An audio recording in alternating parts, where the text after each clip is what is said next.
The office was too quiet for a place that had once thrummed with voices, phones, and the clatter of keyboards. At this hour, long past midnight, only the hum of fluorescent lights and the occasional groan of the old building kept Itsuki Takahashi company. His desk was buried under a storm of papers, sketches, and calculations. The design for the new bridge, a project meant to define his career, sat half finished, the lines hesitant, the mass stubbornly refusing to align, and scattered across every available surface were crates, foxes, lilies, and strange geometric shapes folded from those very same sheets. His late night companions, born of procrastination and restless hands.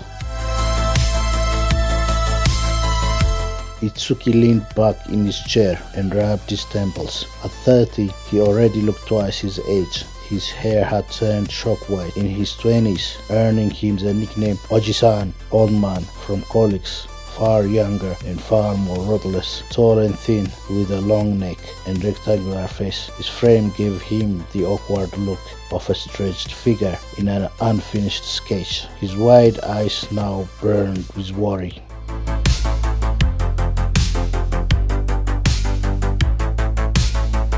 Two daughters, rent overdue, a dwindling bank account, and the quiet, gnawing knowledge that if he failed tonight, there would be no second chance. He had considered asking for a raise, but the thought of bringing it up to Hiroto Yamashita, his boss, made his stomach turn. Hiroto didn't give raises, he gave ultimatums. The door slammed open. Itsuki nearly toppled from his chair. Hiroto Yamashita filled the doorway like a thundercloud. Massive shoulders, shiny bald head glinting under the fluorescent lights, the bulging eyes that never seemed to blink. His suit was immaculate despite the hour, the buttons straining against his bulk. "What the hell are you doing, Takahashi?" His voice boomed, echoing through the empty floor. Itsuki scrambled, shoving aside the origami forest and pulling half-rolled sketch towards him. I'm working, sir. Here, this is a draft." Hiroto snatched the paper from his hand. He studied it for no more than a heartbeat before crumbling it into his fist. "Garbage. This is garbage. Child's doodle. We present to the city council in the morning, and you hand me this? I just need a little more time." "You have until morning." Hiroto's face twisted, the veins in his neck bulging. "If that bridge isn't complete and flawless by then, you're finished. Do you understand me, Takahashi? Finished."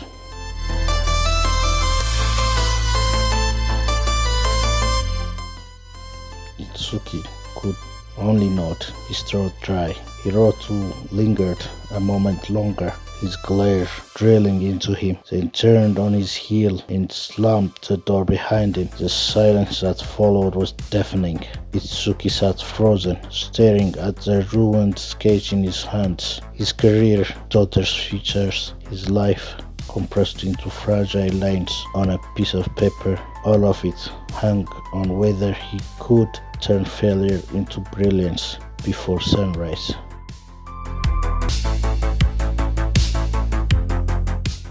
His hands trembled. Slowly, deliberately, he tore the sheet in half. The sound was ordinary. The effect was not. Something cracked. Not in the paper, but in the air itself. A shimmer appeared in the middle of his office, a jagged flicker, like light bending through the broken glass. Caught, he dropped the paper halves. His eyes locked on the impossible tear hanging before him. He rose to his feet. Step by step, he approached it. The shimmer pulsed faintly, beckoning. His hand stretched out, stopped, plunged through it. It vanished. He could feel something cool, fluid, unearthly. Without thinking, he pushed forward.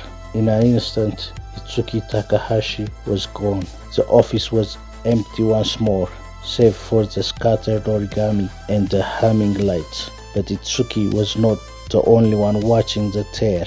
On a monitor in a shadowed room down the hall, Hiroto Yamashita sat frozen in his leathery chair, eyes wide. The hidden camera in Itsuki's office replayed the scene again and again. Takahashi tearing the sketch, the impossible crack in the air, and then disappearing. Hiroto's jaw tightened, his breath quickened. He leaned forward, his bulging eyes never leaving the screen. What the hell did you just do, Takahashi?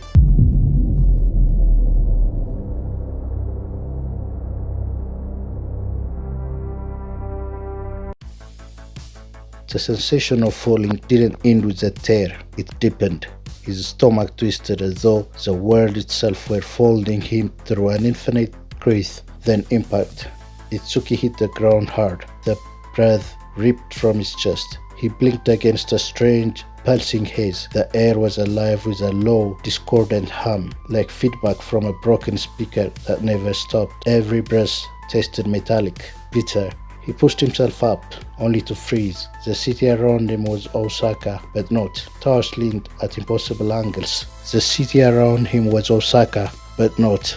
Towers leaned at impossible angles, their glass facades rippling as though underwater. Streets stretched too far, vanishing into the horizon that bent back on themselves. And the people, if there were people, moved like marionettes tugged by invisible strings. Their bodies walked straight, but behind them trailed flickers of shadows, distorted bubbles, twisted in perpetual sneers, gnashing their teeth. One woman bent to pick up her child, but her echo scooped the child and flung it into a wall. Itsuki recoiled, yet the woman's eyes flashed with horror. She had seen it too. She wasn't moving anymore. She was watching herself. Itsuki's pulse raced. What is this place? The answer came from within. Memories slammed into him, not his own, but corrupted copies. Him screaming at his daughters, him striking his wife, him burning his designs in rage.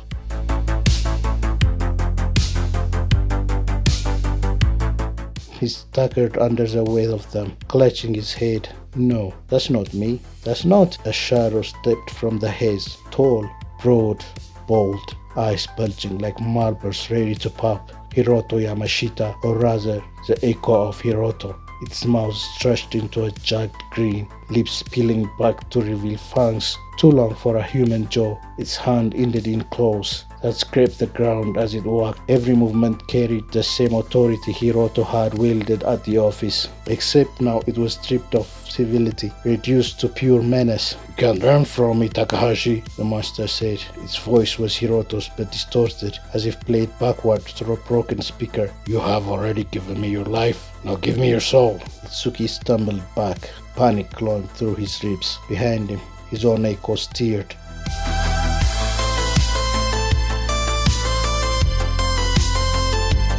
An elongated version of himself, white-haired, eyes yellow, teeth dripping with tar. It whispered in his own voice, You already think like me. You fear me. Let me in. No. No! Every fear he had suppressed came alive in the air around him. His daughters crying for food, his wife's suitcase by the door, his boss's smirk as he signed a termination notice. They weren't just thoughts. They became physical, surrounding him, taunting him with voices he couldn't shut out. The Hiroto echo lunged. Claws sliced the air, missing his chest by an inch. Itsuki fell to the ground, scrambling backward, heart jackhammering. Give me what's mine, the echo roared. Itsuki's mind scrambled for escape. His breath came fast, ragged, and then memory, a small, folded paper, still in his pocket, his daughter's drawing. He fumbled for it, fingers shaking. It was creased, crumpled from a day in his jacket, but the childish lines were still there, a door, drawn in thick purple crayons, surrounded by scribbled stars. She had handed it to him that morning, with a smile so innocent it hurt. For you, Papa. A magic door. Tears swelled in his eyes. Perfect, he whispered. The Hiroto shadow loomed over him, claws poised. That paper won't save you. It took its hand, tightened. He stared at the door until his vision blurred. Then tore it straight down the middle. The air split open. Reality itself screamed. A fissure of light burst out, jagged, and brilliant. The Dominion convulsed, the echoes shrieking in rage, their bodies unraveling like smoke. The Hiroto master's claws swiped but struck only air, its fanged mouth bellowing its fury as Itsuki hurled himself into the tear, and then silence.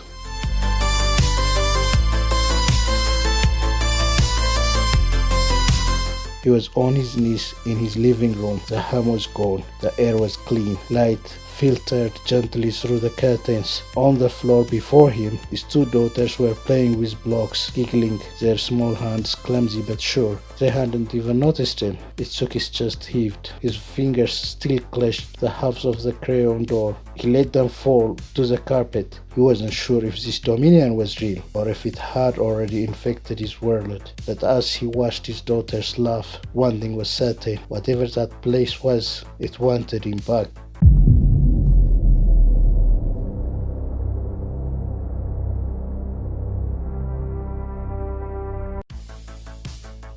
Papa! Itsuki barely had time to breathe before Hana and Natsumi barreled into him, their small arms wrapped around his legs, anchoring him back to reality more firmly than gravity itself ever could. Hana's long hair brushed against his hands as she looked up with wide brown eyes. Papa, you're home early.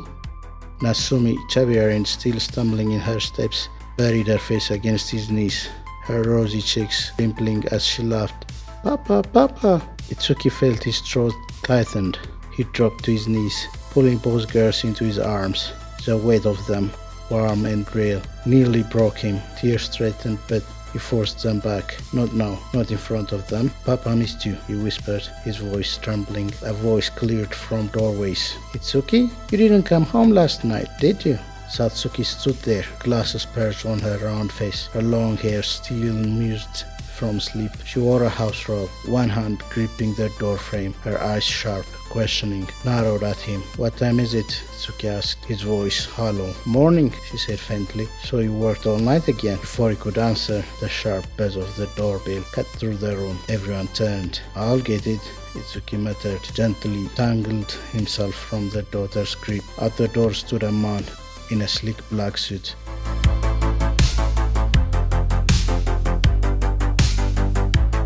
Head bowed, in practice deference. Yamashita, Mr. Hiroto's driver. His expression betrayed nothing as he spoke. It's time for work. Takahashi-san, please come with me. Beyond him, the unmistakable outline of Hiroto's limousine idled on the street, its black frame glinting in the morning sun.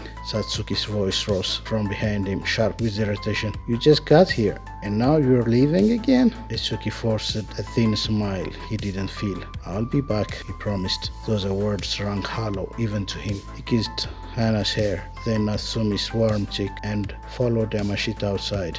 The ride was silent at first. Itsuki sat stiffly, his fingers twisting in his lap as the city drifted by beyond tinted glass. Finally, he broke the quiet. I didn't finish the bridge design, he admitted, his voice low. From the seat opposite him, Hiroto let out a booming laugh. His bulging eyes gleamed, and the bald dome of his head caught the passing sunlight. Forget the bridge, Hiroto said. We have more important things now. Itsuki frowned. What do you mean? You'll see.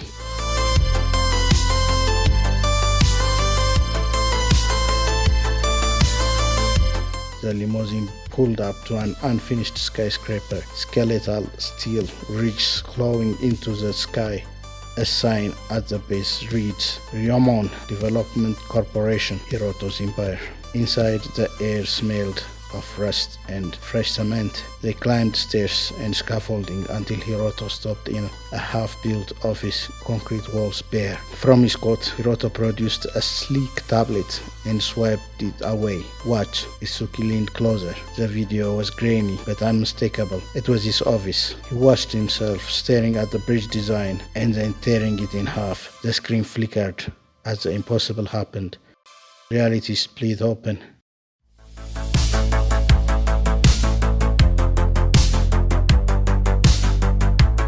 and he walked straight into the tear. The footage ended with an empty chair and papers fluttering to the floor. Itsuki's chest went cold. "What was that?" Hiroto demanded, his eyes bulging wider than usual. Itsuki swallowed hard. "I don't know how to explain it. Another place, a dimension where..." "Another dimension?" Hiroto's lips curled into a grin. "Do you realize the potential here? Resources, technology, power, money." His voice thickened with greed. "You will make me rich beyond imagination, Takahashi." He yanked a sheet of blank paper from a desk and shoved it into Itsuki's chest. "Do it again, right now." Itsuki's hands trembled as he held the paper. He stared at it, tried to summon the memory of his daughter's crayon door, the fear that had split reality before, tore the paper in half. Nothing. He tried it again. Each rip echoed in the empty room, the house fluttering uselessly to the ground. Sweat slicked his arms. I can't," he stammered. Hiroto's face darkened. He raised one thick hand and Yamashita stepped forward. The driver's blows came fast, precise, merciless. Itsuki staggered, the metallic tongue of blood filling his mouth. He dropped to his knees. Hiroto leaned close, his voice a hiss in Itsuki's ear. "You'll figure it out, because if you don't, your little family won't be safe."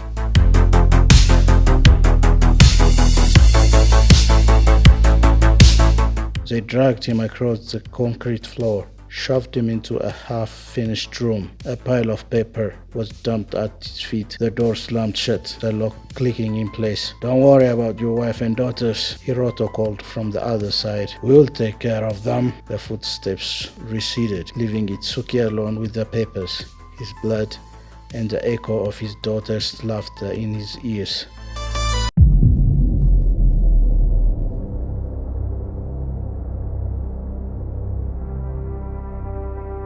The room was silent, except for the rasp of Itsuki's own breath. Blood still crusted the corner of his mouth. His hand shook as he fumbled in his shirt pocket and pulled out the one scrap of paper he had tucked away earlier, a fragile lifeline. He set it aside and reached for another sheet from the pile Yamashita had dumped at his feet. He held it up, stared at the blank expanse. "Just focus," he told himself, "the way you did it before." His fingers trembled as he tore the paper. For a moment, nothing happened. Then his gaze snagged on something unnatural. A black string lay across the floor, coiled loosely like a snake at rest. He hadn't noticed it before. Now it seems to pulse faintly, as if it were breathing. The tear widened in the air before him. Space shattered. Reality split open like cloth, unraveling thread by thread.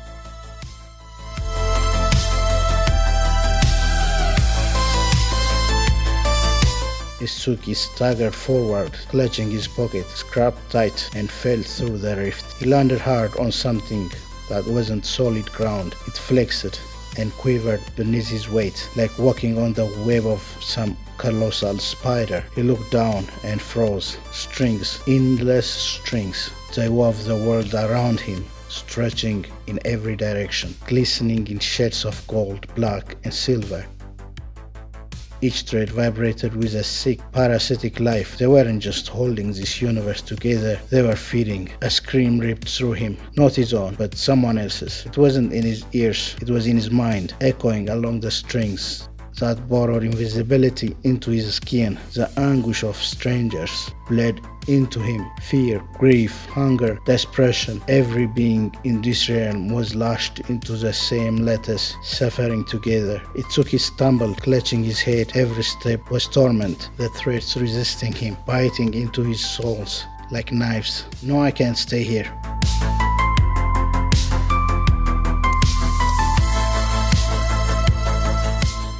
His voice shook. He fumbled for his pen and the paper in his pocket. If he could just draw the door again, maybe. He quickly sketched a crude doorway. His lines jagged from trembling, but before he could finish, snap! A black thread shot out like a whip, snatched the paper from his fingers, and slithered away into the lattice. "No!" Tsuki shouted, lunging after it. The web beneath him shivered violently. More strings rose up, wrapping around his wrists, ankles, throat. He kicked and clawed, but for every strand he tore away, two more lashed around him. His lungs burned, couldn't move, couldn't breathe. Then something pulled them off. A blur of scarlets slashed through the shreds, severing them. A red string, it darted and twisted with unnatural speed, knocking the black parasite's back, shielding Itsuki. Panting, he slumped into a coil of golden threads. The red one circled him, twitching. Itsuki blinked. "Are you helping me?" The red thread stilled, then bobbed up and down, almost like a note. He let out a shaky laugh, hysteria bubbling in his chest. "You're acting like a dog." The thread swished again, then padded in a circle on 4 notes.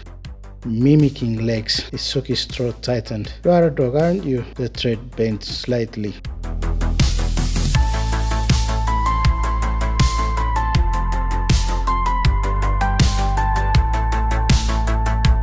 As though bowing, he exhaled. "Then fetch, please. Go get my paper." Pointed into the labyrinth where the teeth thread had vanished. The red string quivered, then bolted away, its body flexing like a leash, snapping free. Itsuki waited. Minutes stretched. The endless hum of the letters pressed on him, heavy with screams that weren't his own. He was on the edge of breaking when movement caught his eyes. The red string came racing back, dragging the cramped paper in its coils. Itsuki nearly sobbed. He snatched the paper, his hand shaking. "Good boy," he whispered, patting the thread gently. Quivered under his touch, almost wagging. "Buchi, that's your name, Buchi." He stared at the crude door again, this time focusing only one thought. "Home." Tore the paper. The letters split open. Light flooded in. Itsuki stumbled through, clutching Buchi close. The golden strings snapped away, and the screams silenced, crashed into a familiar wooden floor. His living room. His chest heaved with relief. "Anna, Natsumi," called, voice breaking. Silence. The toys laid scattered where his daughters had been playing. The air was cold, empty. He was home, but his family was gone.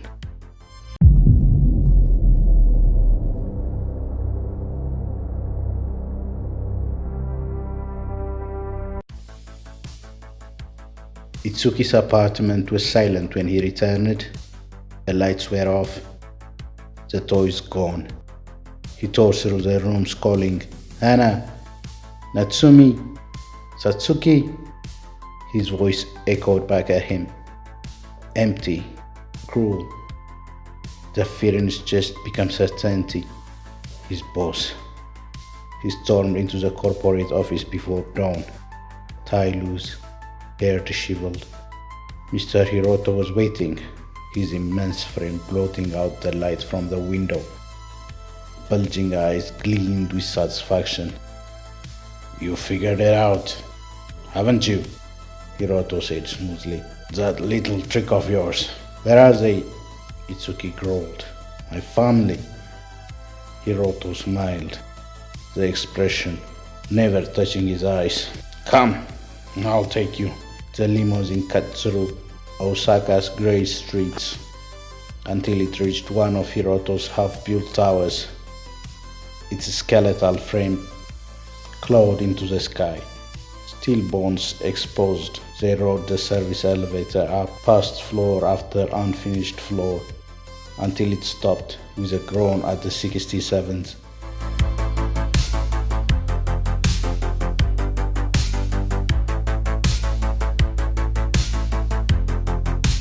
Inside a bare concrete room, Itsuki saw them. Satsuki, Hana, Natsumi. They huddled in the corner, his daughters clutching their mother's legs. Relief surged through him. Then he froze as Hiroto's guards swept in. "Search them," Hiroto commanded. Gloved hands riffled through every pocket, every fold of clothing. The children whimpered. Nothing, no paper.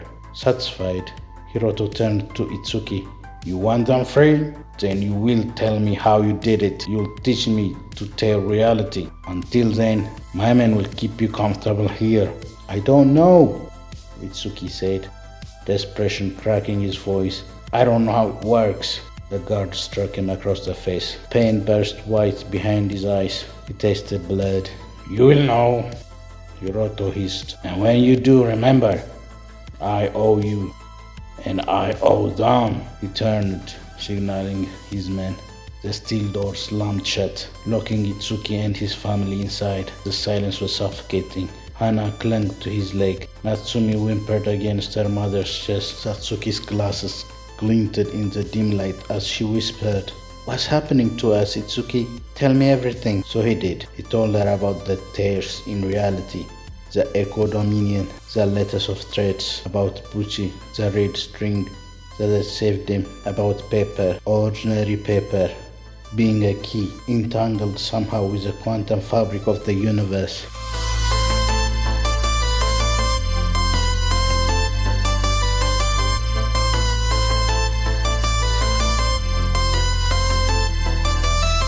His words sounded insane, even to his own ears. "I don't know why it's me," he admitted, his voice raw, "but I can't stop now. I'll find a way out." He staggered suddenly, clutching his stomach. A wave of nausea overtook him. He collapsed to his knees, gagging, and then he vomited. A sleek crimson thread slid out of his throat, glistening in the light. Attached to its end was a crumpled scrap of paper. Satsuki gasped, dragging the children back. Itsuki stared at it, then seized the thread with shaking hands. "Pucci?" he whispered. The red string twitched faintly in response. His chest swelled with desperate hope. He tucked the thread carefully into his pocket and smoothed the paper flat. He tore it down the middle. Reality rippled. The air shimmered, bending like water. A wound in the world yawned open.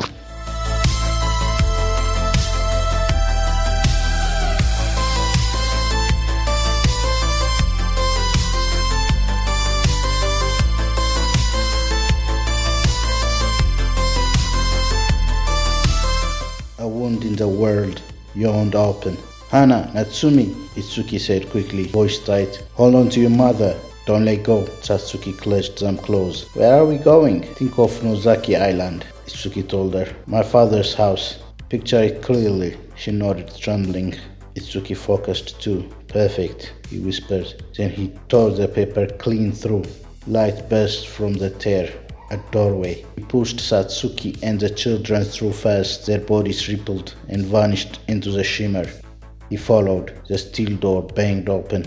A guard charged in, rifle raised. He froze at the sight of the glowing fissure. On the other side, Itsuki's family was disappearing. He roared and hurled himself at the portal and slammed face first into the concrete wall. The tear sealed shut. Nozaki Island. Waves rolled softly against the shore. Wind carried the scent of salt and pine. Itsuki staggered to his feet on the tatami floor of his father's seaside home. Satsuki was there, clutching the girls, tears streaming silently down her cheeks. They were safe. For the first time since the nightmare began, they were beyond Hiroto's reach.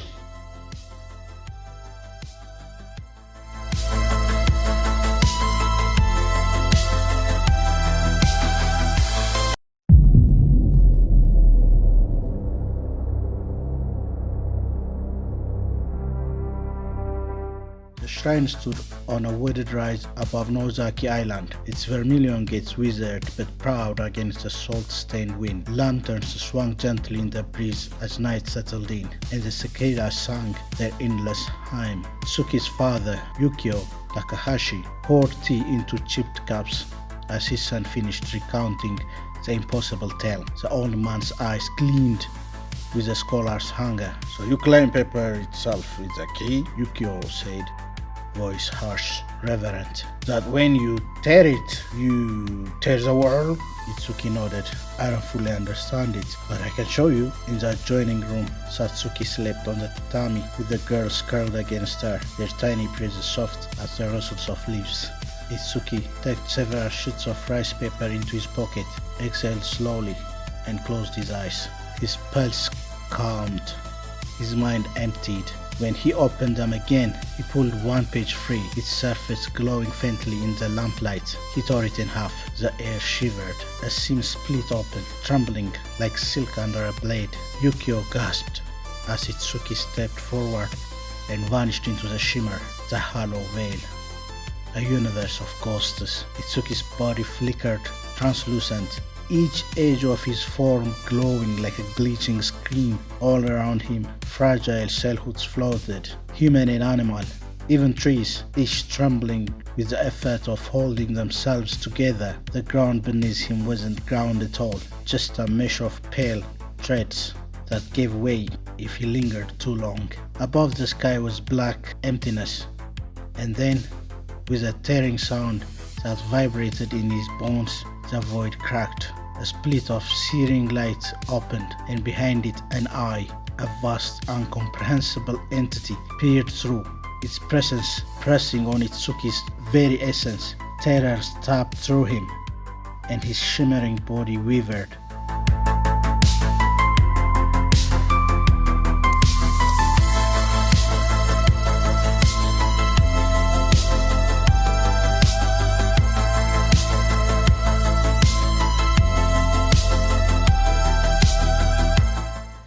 Threads of his form beginning to unravel around him. Others cried out in panic, their outline collapsing into a static before vanishing forever. Stay still, stay calm, suppress it. But his fear only grew sharper, heavier. No, I can't die here, Itsuki whispered, so he had no mouth. And then he remembered paper. He thought of it with all his might, white rectangles, blank and fragile. Paper that cuts, paper that folds, the very thing tethered to reality itself. A sheet appeared in the air before him, pulsing faintly, but he had no hands, no body, only the thought of himself. So he imagined tearing, he willed it. Every fragment of his body focused on the sound, the rip, the shiver, the split. The paper tore, light surged, a new shimmer gaped open. Before it closed, forced himself to be. Fingers, arms, a torso, legs, his body burned into existence, ghost-like but real enough.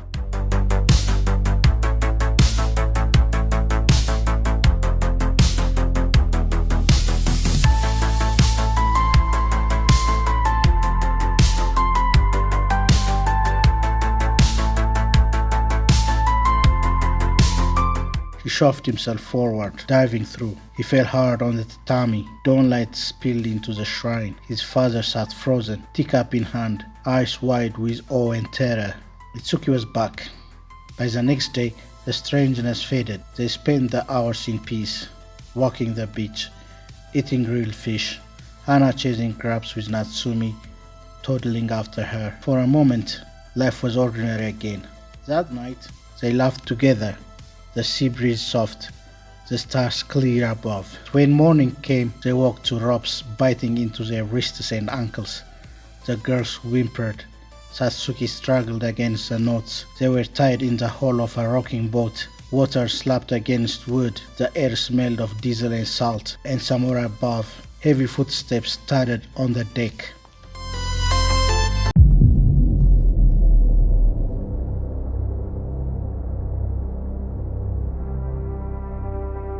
Itsuki's eyes snapped open to the groan of shifting wood and the crash of waves. Salt stung his nose. His wrists ached, raw against coarse rock. The boat. The logo painted on the window left no doubt.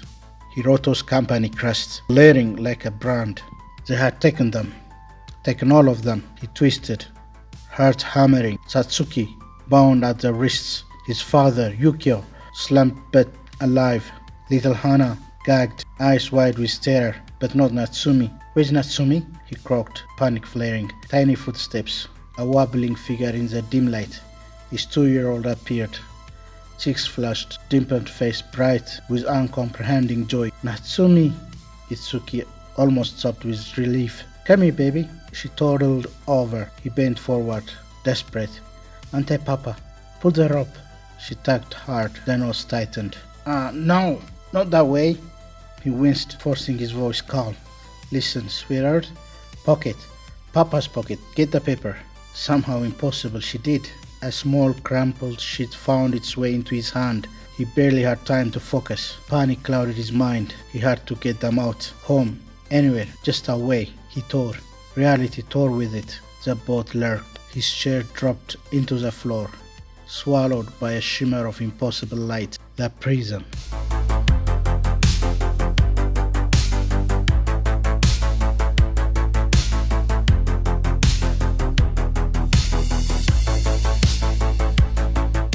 kaleidoscope of shifting mirrors stretched in all directions, reflecting fragments of Itsuki's face, smiling, weeping, snarling. Every thought sparked a splinter, every doubt breathed a double. A vision of him lunged from the glass, eyes blazing with rage. Another emerged, cradling a phantom child before stabbing it. Dozens came, grotesque echoes of his own intentions, twisted into predators. Itsuki ran, but the alarmness shifted with his panic. Corridors folded back on themselves, turning his fear into traps. Each time he reached for a paper, his mind fractured. Home, no, the boat, no, the shrine, and the portal fizzled into nothing. He tried again and again, until his last page dissolved into useless static. Out of breath, he collapsed on the pulsing ground. Doppelgangers circled like wolves. The static air hissed. "It's over," he whispered, chest heaving. "I'm finished." And then silence. The doubles slowed, their shapes wavered, thinning like mist. The labyrinth stilled, no longer wrapping. All I had to do was stop. For the first time since arriving, Itsuki's thoughts were empty, still, and the prism held its breath with him, but he had no paper left. He searched his pockets desperately. Nothing. No, something. A coil of red. "Bucci," he breathed. The string twitched in his palm. It slithered free, alive, wagging like a dog's tail. Itsuki's throat tightened. "Fetch! Get me paper!" The red thread darted away, waving through the mirrors. For agonizing minutes, Itsuki waited, surrounded by silent shadows of himself.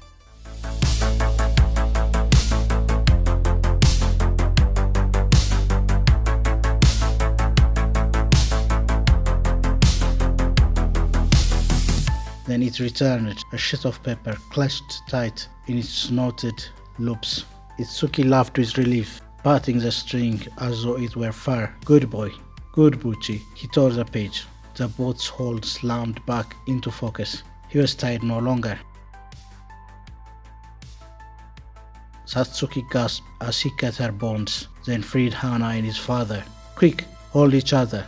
He gripped the last paper tight, forcing a single unwavering thought: safety. Rip. The air tore open, heat washing over them. On the other side, a sun-bleached horizon, palms swaying over a glittering pool of water, an oasis, the Sahara Desert. "Go!" Itsuki urged, pushing them through. He followed last, clutching Bucci close. The shimmer sealed shut behind him. They collapsed into sand, breathless but alive. The desert wind roared in their ears. For now, they were free, but Hiroto's shadow stretched long, and Itsuki knew it would find them again.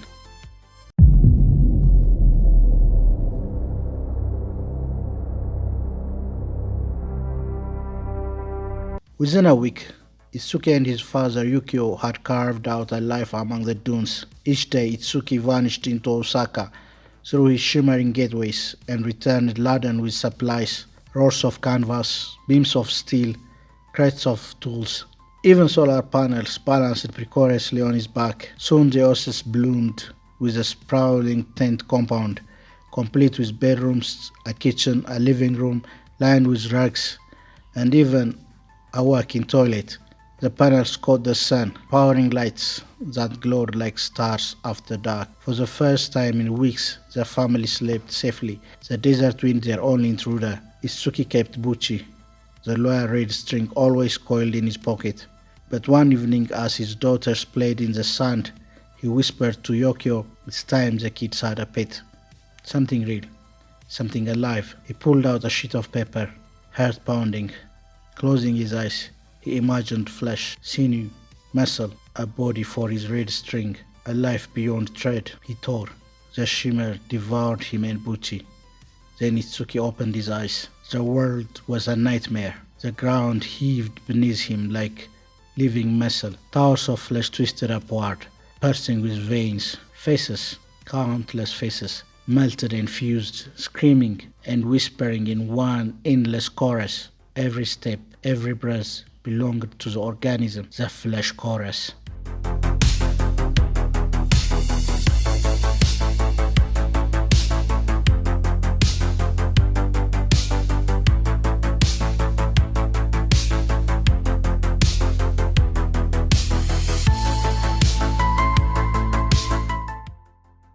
Itsuki gagged as his body was pulled into the quivering mass. His arms fused into the wall of skin. His legs sank into piercing meat. He could still think, still see, but his body was no longer his own. "Buchi!" he cried. The red string wreathed free from his pocket, bursting into the form of a red dog, its eyes blazing. It lunged at the wall of flesh, tearing and clawing. Chunks of meat rained down, only to reattach themselves seconds later. The dog's fury was endless, but it was gnawing at a planet, futile. Itsuki clawed inside his pocket, desperate for paper. Each time he pulled one free, it dissolved into wet flesh before his eyes. His heart sank. Exhaustion overtook him. He clutched Buchi close as the dog whimpered, slick with gore. "Enough," he whispered. "Rest. Just let it end." Darkness swallowed them. "Papa, wake up!" Itsuki's eyes snapped open. His daughter's face hovered above him. "Hana?" A long hair glowed faintly in the flesh realm. He gasped, "Hana, how did you find me?" She smiled shyly. "I missed you. You were gone all day, so I did what you do. I tore a paper and thought about you." His chest clenched. "But how are you not part of it? Why hasn't it pulled you in?" "I don't know," she admitted. Then with a shrug, "Only a child could give," she added. "Maybe because I'm little. I'm not heavy yet." Itsuki felt tears burn his eyes. He realized the truth. Hana's innocence, her freedom from the weight of fear of adult flesh and sin, had made her untouchable here. She grabbed his arm. Miraculously, the flesh loosened. Then she pulled Buchi too, and the red dog wagged its tail. Free at last.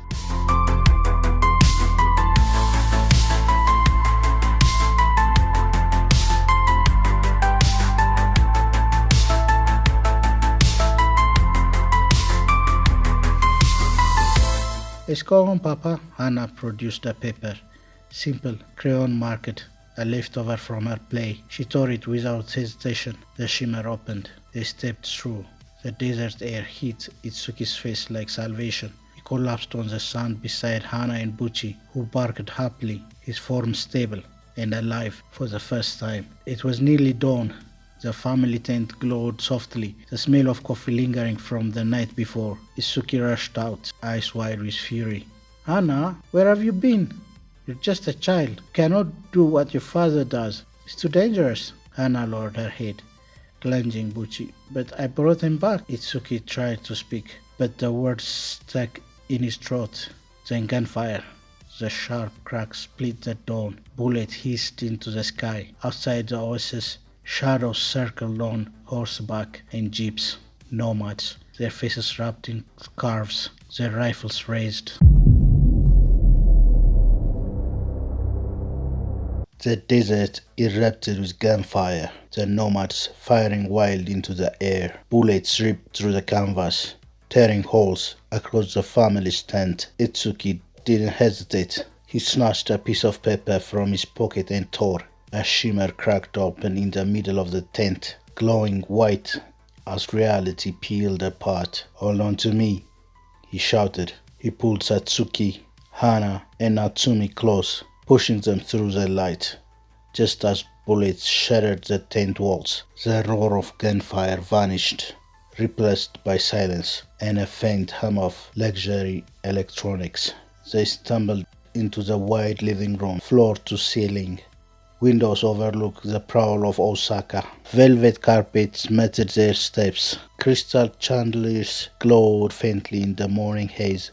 Itsuki froze. He knew this place. Mr. Hiroto's private condo. He had been summoned here before for humiliating late-night meetings, but the boss hadn't set foot in here for months. "It's safe," Itsuki whispered. "He wanting to look here." The night passed quietly. They slept on silken couches and king-size beds, exhaustion dragging them under. By morning, the apartment smelled of frying eggs and miso. Satsuki hummed softly in the kitchen, her voice carrying over a faint buzz of traffic outside. Hana and Natsumi played in the living room, paper scattered around them in bright crayon colors. Itsuki sat on the sofa, finally breathing. For the first time in weeks, His daughters giggled without fear.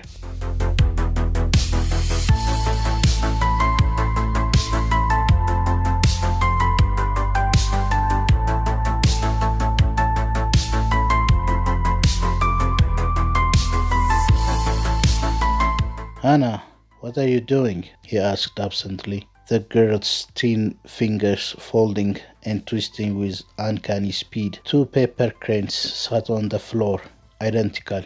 Then she pinched one, the other one twitched. When she tilted its wings, the second one rose clumsily, fluttering across the carpet. Itsuki blinked. Origami? Alive? But Hannah was already laughing, spinning one crane in her hand while the other stumbled across the floor like a puppet. She hadn't noticed her little sister toddling toward the balcony. By the time Hannah looked up, Natsumi's chubby arms were wrapped around the railing. She slipped through the iron bars with a child's carelessness, giggling as the city opened below her.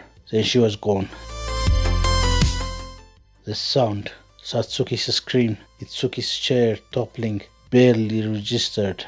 Hannah was already at the balcony, staring down in horror. 4 stories below, her sister's small body lay crumpled on the asphalt. No, no, no, Hannah whispered, her tiny hands shaking. She clutched the crane in her palm, twisting it violently, counterclockwise.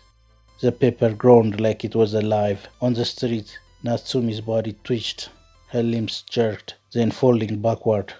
Unnaturally, the child's body floated upward, stiff as though tied by invisible strings. Pedestrians screamed, phones raised. Come back! Come back!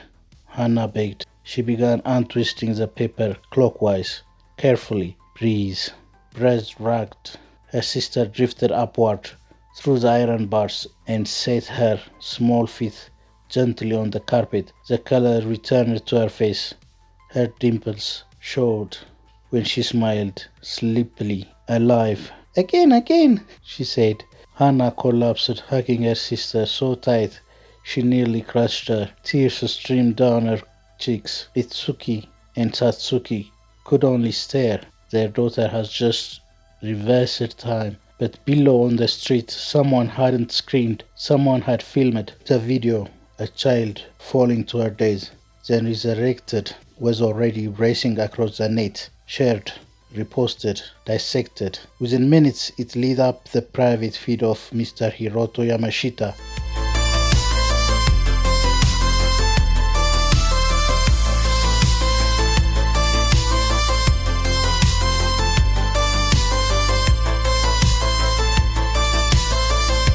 His bulging eyes widened as he replayed it again and again, saliva wetting his lips. They're all connected, he muttered. The father and now the daughters. Do you know what this means? The limo screeched to a stop outside the building. Upstairs, the family sat in stunned silence. Then, knock, knock, knock. Itsuki froze. Satsuki's hand tightened on his arm. Hannah pulled Natsumi close. The door swung open. Mr. Hiroto stood there, grinning, flanked by his guard.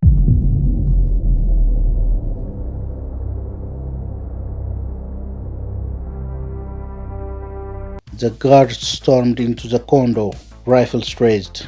Itsuki shoved his daughters behind him, but cold metal pressed to his temple stopped him in place. Mr. Hiroto entered last, his suit immaculate, his bulging eyes glittering with hunger. He spread his arms like a preacher at the pulpit. It's okay, he said smoothly. Don't look so afraid. I'm not your enemy. I'm your future. You, your wife, your daughters. What you have stumbled upon will change humanity forever. Imagine it. Endless energy. Travel beyond stars. Power over reality itself. You and your family are gifted to this world. His smile widened, sharp and grotesque. And to me, do you want money? I'll pay you more than this city has ever seen. Do you want status? Your name will be remembered for centuries. All I ask is, teach me how to tell reality. Itsuki's jaws clenched. He shook his head. No, I won't let you poison this. You had destroyed everything you touched. Hiroto's grin fluttered. His voice dropped, venomous. Careful, Takahashi. Refuse me again, and I won't be so merciful. Before Itsuki could reply, Hana stepped forward. Her small hands clutched a piece of folded paper, her voice clear and steady, cut through the standoff. Mr. Hiroto, if I teach you, will you leave my family alone? Itsuki's blood ran cold. Hana, no! She turned, her long hair swinging, her eyes calm. It's okay, Papa. Trust me. No, you don't understand what he wants. But she was already tearing the paper. A shimmer ripped open before them, reality folding back like curtains of glass. The guard sat Itsuki down as Hiroto's greedy laugh echoed. At last, he whispered, stepping towards the light. Show me. Hana reached out her hand. Come with me. Together they vanished.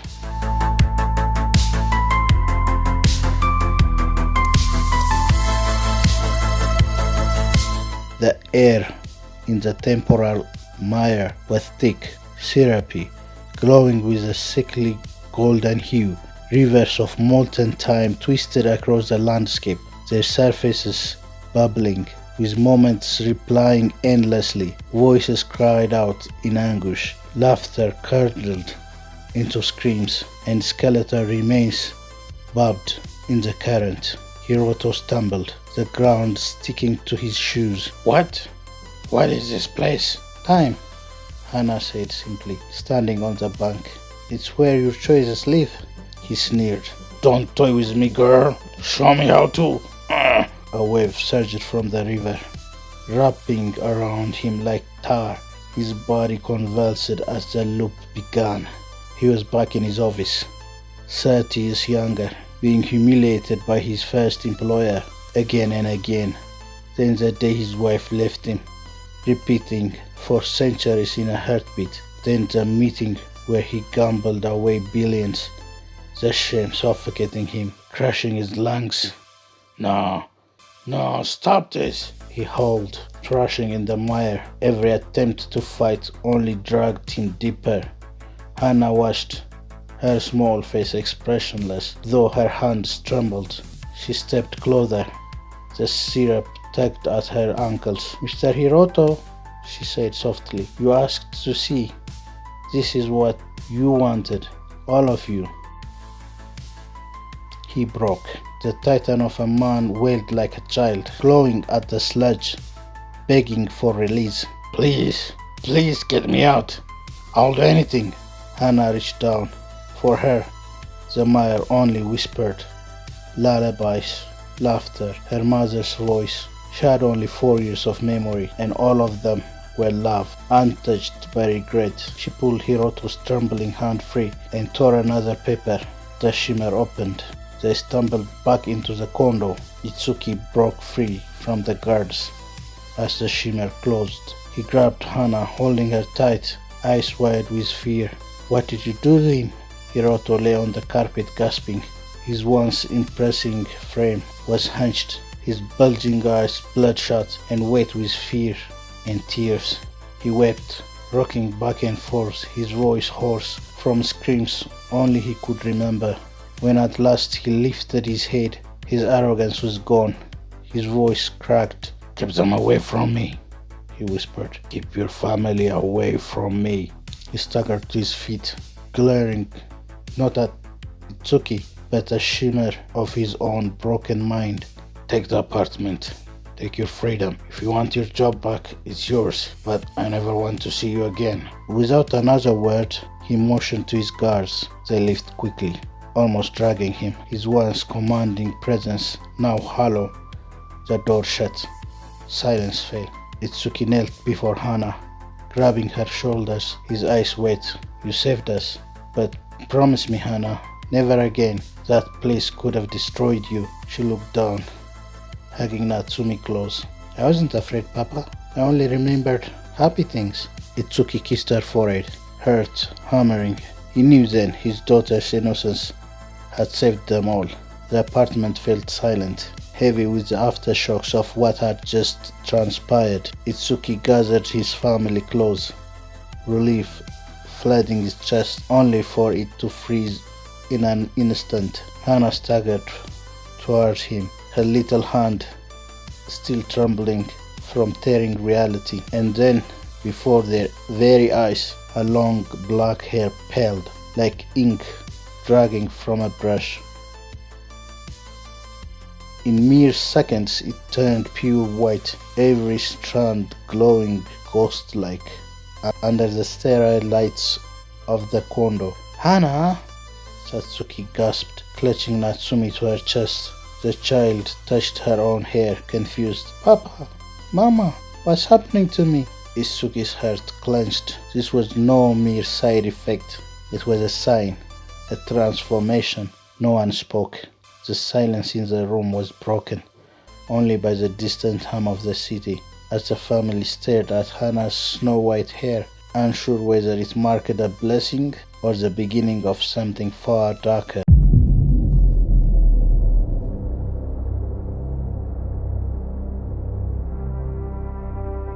The morning after Hana's transformation, the Takahashi family gathered quietly in the apartment's living room. Sunlight poured through the wide glass windows, spilling over the city below. The air was heavy, not with danger this time, but with the unspoken truth that their lives had changed forever. Itsuki's father sat cross-legged, his withered face sullen. He looked at his son, at Satsuki, at his granddaughters, and spoke with the slow gravity of someone who had seen too much of the world to waste words.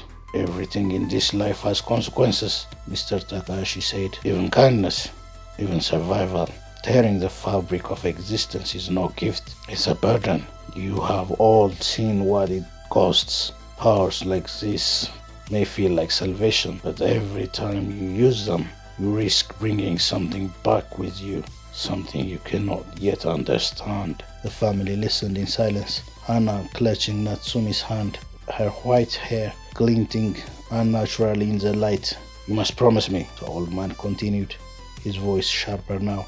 "This power will only ever be used in moments of true emergency, never for greed, never for convenience. The world itself may not forgive us otherwise." Tsuki met his father's eyes and nodded. "We promise." Satsuki whispered the same.